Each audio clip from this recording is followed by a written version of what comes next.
Hey guys, so this is Derek. I'm an artist and animator at Disney India.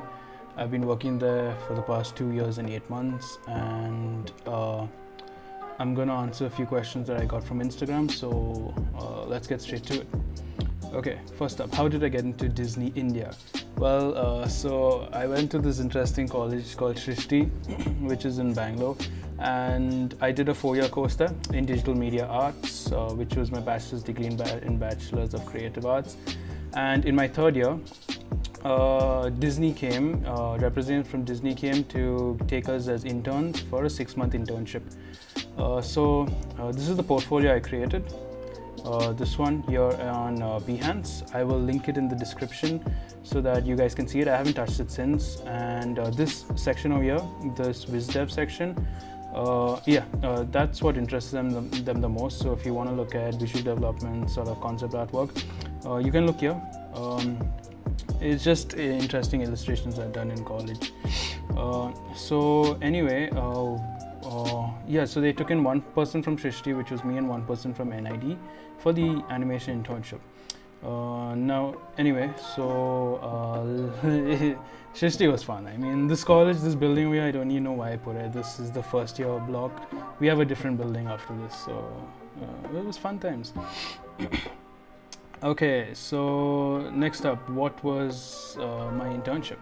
So it was a 6-month internship where I had to create a new IP, which is basically a new intellectual property for Disney. They wanted a new animated show, so I had to create a pilot, which they could then franchise and make a lot of episodes out.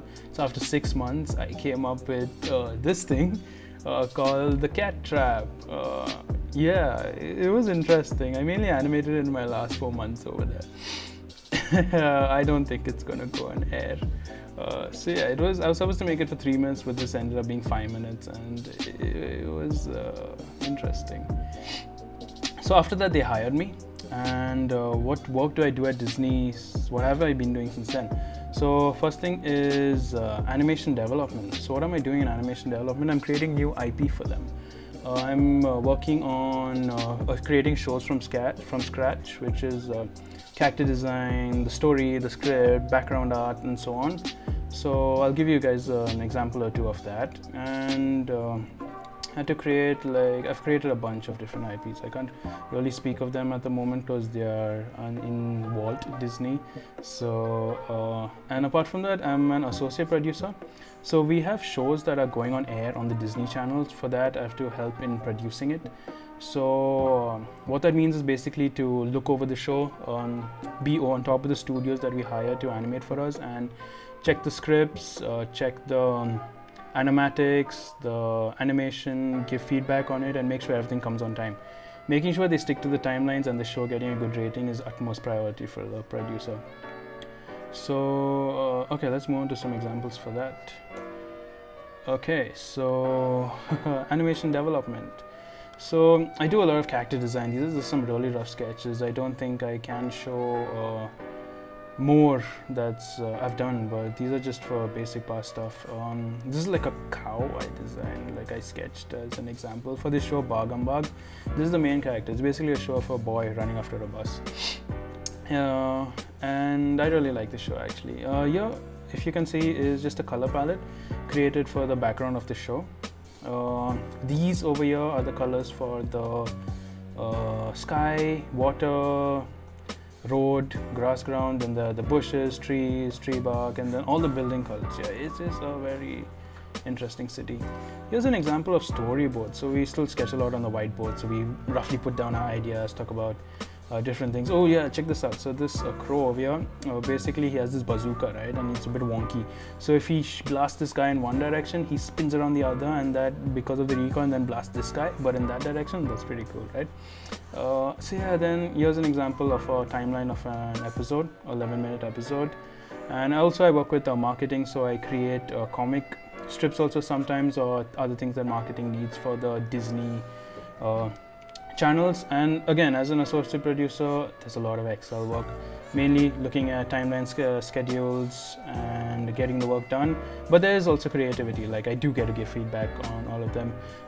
Except scripts, I don't do too much. I look at the story, but my Hindi sucks. So I don't comment much on the dialogue parts because these shows are in Hindi, right?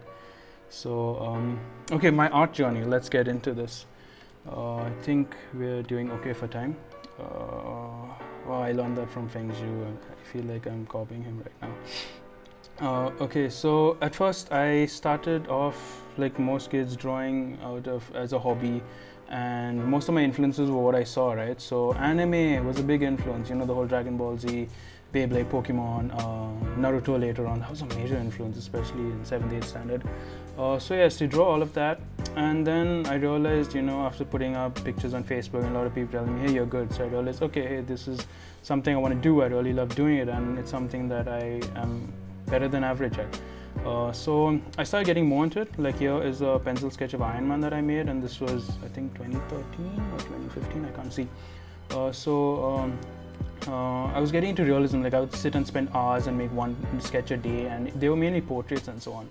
Then I got into college, and that's where my life changed. So then it was all about creating, not creating. It was where I realized that there's no industry for this. Like you can't go to a studio or a company and be like, hey, I can draw portraits, you know, like, hey, give me a job. No, you can't. So there's no story, there's no creativity. I just felt like a photocopier machine at the time. So I realized, hey, I want to do more than that. You know, I want to tell stories and all. So then, like a lot of artists, I kind of got into concept art. I didn't really understand what it was. I thought it was, oh, you know, make a cool looking thing, you know, with a tiny guy. Like, you know, those dudes with holding some spear or some weapon and looking at some mountain landscape in the distance, or a castle, or some dragon in the sky. I was like, oh, cool. So then I didn't know the fundamentals and all. This is one of my earliest digital painting. I photo bashed in some hill textures, took a tree brush and stamped it all. Like I remember downloading hundreds of brushes. I painted over a rhino, I think, or did I paint this up from scratch? I don't know. But look at the concept. I mean, this rhino is running here so fast, 50 foot tall, and it's kicking up so much dust. You can tell how fast it is that it's literally just, you know, gonna crash down and die, you know. There's no way it's stopping, and this dude's just standing here. So these people, it's like they're committing like a really grand suicide or something. I don't know. It's pretty ridiculous in terms of a concept itself, and I was like, oh wow, I loved making this at the time. So then I started understanding and trying to understand, you know, storytelling and building up characters, and that's when my love for animation exploded even more, because, you know, what's more lively than seeing an animated character on screen, you know? It's pretty insane. So then I was all into, you know, using colors and creating new characters, backgrounds, stories telling. And also because I'd done so many portraits in the past, especially an anime characters, I didn't really know how to do backgrounds. So then I used to spend hours every day doing studies and making backgrounds, and that's where I got to where I am now. And now I mainly make backgrounds in my free time. So anyway, moving on, are art colleges a necessity in India, and do you have to go to college like Srishti or NID?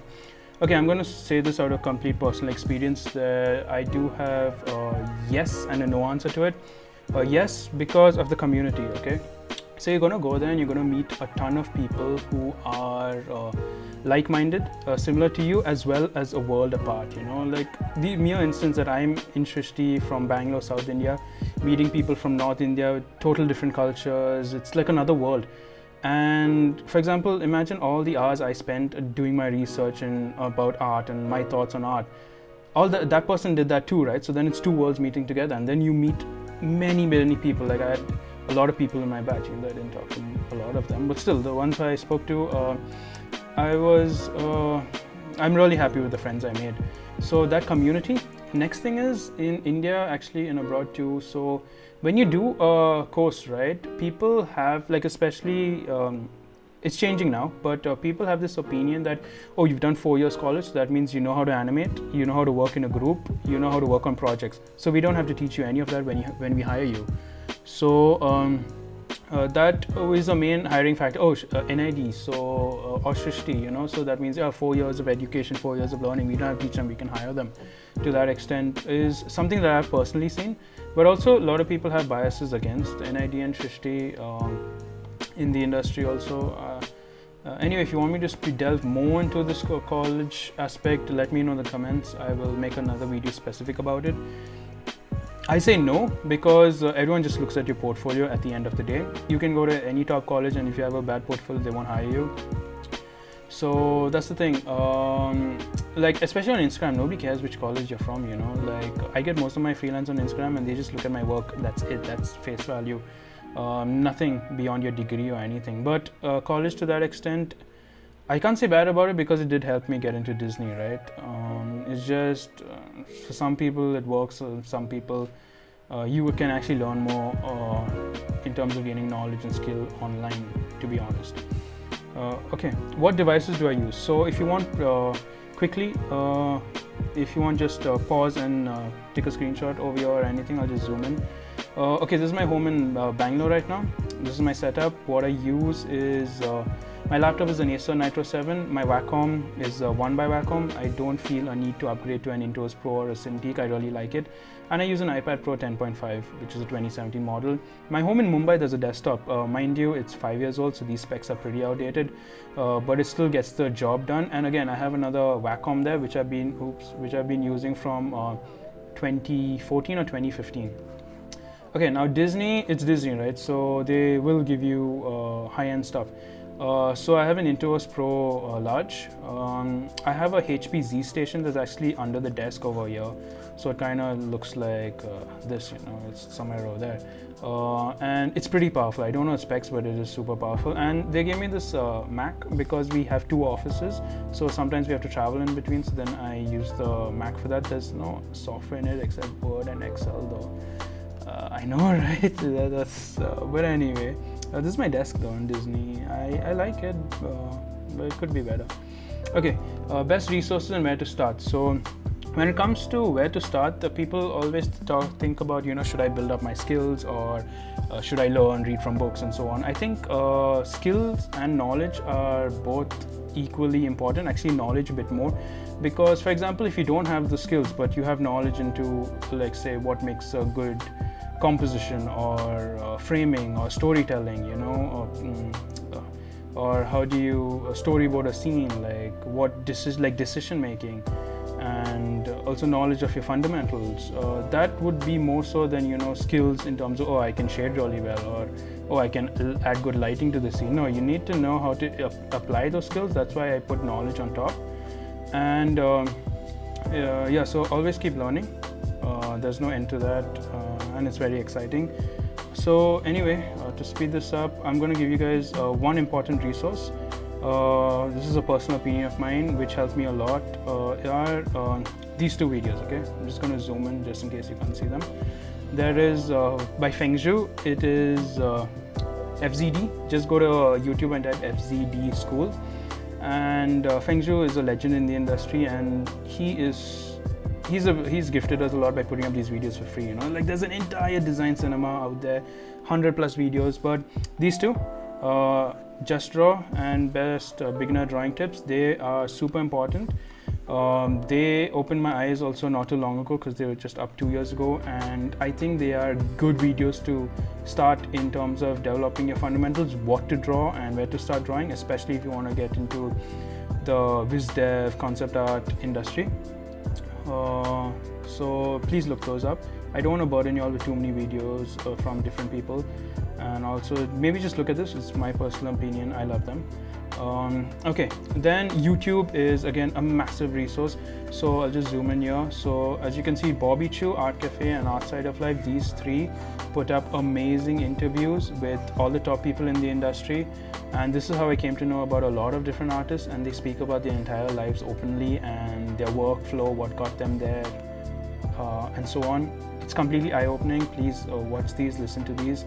When it comes to personal inspiration, there's a lot of artists. I've just added ones from top of my head. I forgot to add Erin Blaze and Proco over here also, I just realized. But yeah, Ross Draws. Ajay Galan is one of my biggest inspiration. Definitely, I've always looked up to him. You can probably see he's influenced my work a lot. Laura Price is a Disney artist who worked on Tangled. And then other artists like Lavender Town has amazing tips. Trent Cunningham, if I pronounce his name right, is really cool too. There are many other artists out there. Ethan Becker and all, I forgot to add him in.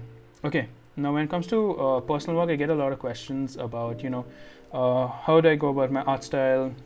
I'll start with that one. let me just remove these extra layers. Okay, so art style. I think art style, this is what I believe in, is that it developed over time, and I think I heard someone else say this. Don't know if it was Bobby Chu. So for example, if you take a bottle, okay, and you're drawing a bottle, and you have to draw, and somebody tells you draw this bottle exactly. So the first time you draw it, you'll spend a lot of time and draw it step by step and look like how it looks in real life, you know. But if you're asked to draw it 100 times, you know, on the 100th time you won't even have to look at the bottle, and you'll draw it super fast in the most convenient way and efficient way, you know, on how to convey the idea of a bottle. Even if you were to paint it, the colors you'd use, the forms that you use, I think that's your style. So after a lot of drawing and painting, your style automatically develops according to what you feel is comfortable with and how you want to use colors, how you want to draw your characters. But to get that, you have to draw a lot, right? You have to paint a lot. Inspiration, you guys just saw my artist inspirations over there. There are a lot more on Instagram. But if I were to give you one piece of advice, is don't take inspiration from one source. Look at games, look at movies, look at comics, manga, anime, look at poetry. I especially love the romantic era poetry. You can just read them and then visualize scenes out. It's incredible sources. Motivation, how do I stay motivated? So the thing is, I really love art, and when I do work for Disney or clients, I consider it as work unless I'm super into it. Then that also gives me a same level of satisfaction. But then when I'm working on it, I feel like, hey, you know, I'm waiting to get done with this work, so then I can immediately switch on to making my own artwork, you know, because it's like when you're doing your board exams and you feel like doing everything, but that, yeah, it's a similar thing, but that everything for me is like making other artwork. But there are days, you know, where I do get artwork and I do feel like my art is terrible, and I'll speak about those in another video if you guys want it. Monotony, so lately most of the artwork I've been putting on Instagram is mainly from my daily life series, which is one drawing a day of my year. It's kind of like a digital journal that I've been keeping. So what I suggest is I kind of look at it at different moods and different styles and experimenting. So even if I were to draw the same angle of me sitting in a chair, right, I'll try, you know, hey, okay, so I drew this at sunset, maybe let me draw this in a different mood, nighttime or during the day, or let me change my mood itself in the picture. And I don't really feel a monotony to it. I really enjoy painting, even if it's the same scene again, but just changing up a bit. Themes, how do I create my themes? Like I said, I have this series that's ongoing, so my work is mainly focused on that. But otherwise, I do try and sometimes work on studies, mainly studies, or give myself a personal project. Like if it's a concept art project, like for example, Cyberpunk Mumbai or something, then I'll just spend days on that, right? That's creating a theme for myself. What do I think of when I draw? I'll be uploading videos soon where I'll be breaking down my artwork, because I'll be recording my artwork from now on, and I'll create time lapses about it.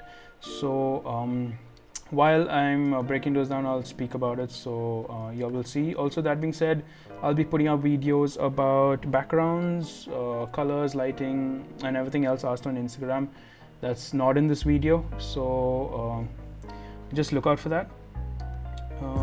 Next thing, okay, oops, okay, here's some other questions I got, which I thought, okay, hey, I'll quickly answer these as well.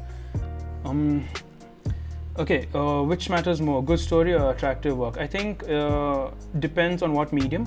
So like for example, good story goes a long way, especially like in the comic field. That matters a lot more than making it look that attractive, you know. Like short comics with a great story work. Same as simple stickman figures with a good story and animation would be a lot more attractive than, you know, a person standing, hair blowing, and just looking at the sky with no story, right? What medium would I like to master? So this would be acrylic. Oh, what is up with my writing? Acrylic, gouache, I think. Yeah. See me drawing more faces and made any. Yes, I have made a lot for Disney. That's why I don't really make too many for my own projects. Like Instagram is just like a digital sketchbook of mine where I want to do everything about what I do for Disney and all. Longest gone without drawing any day. 2 days. When my sister came down in Feb 13th and 14th, I flew down from Mumbai to be with her in Bangalore. I didn't draw for those days. Maybe I missed out some more, but lately, like it's this lockdown, I haven't missed a day. unusual food combinations I loved as a child. Dosa with butter and chai. Yeah, if that's unusual. Kimi no nawa spider was.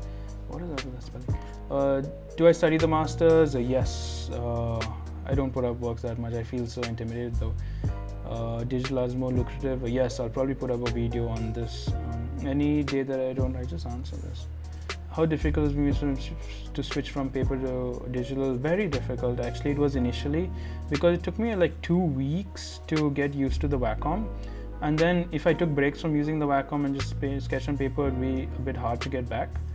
But now, since I draw almost every day on both, and it's been a few years, I draw the same on paper and Wacom, except my handwriting. My handwriting is much worse here. If you get deep into subjects, it's hard to accept that they don't live in reality. So how do you manage to live in both the real and imaginary worlds? This is actually an interesting question, because as when we are kids, say for example, you see many kids like looking at Spider-Man and jumping off a top of a cupboard or something, and trying to emulate that and be Spider-Man. Similarly, we do get that, like look at the number of people who talk about Harry Potter or Pokemon, or little kids emulating Naruto, and everyone doing the Kamehameha and all. It's so cool, that we get this, and as artists, that's our escape. We have this ability to portray out the world that we want to see, the world that we want to be in, and that is our way of managing to balance between both, because now we are old, we are adults, and we really don't have those kid instincts, to jump off a cupboard and all, but we can draw how we wish it to be, and I think that's a very beautiful thing of being an artist. Draw whatever you want, draw whatever you wish for, and just put it out for yourself. So yeah, and if I haven't answered anything, if you want me guys to delve more into any of these subjects, please leave it in the comments. I'll probably answer there, or if it's a big topic, I'll make another video of it. And yeah, this is my first YouTube video, proper YouTube video, so this was fun. If I haven't answered any questions on Instagram, it's probably because I will be making a video on it. So if you have any suggestions or so, just let me know, and stay tuned for more. I plan to upload a lot more now, so see you guys. Let me just end and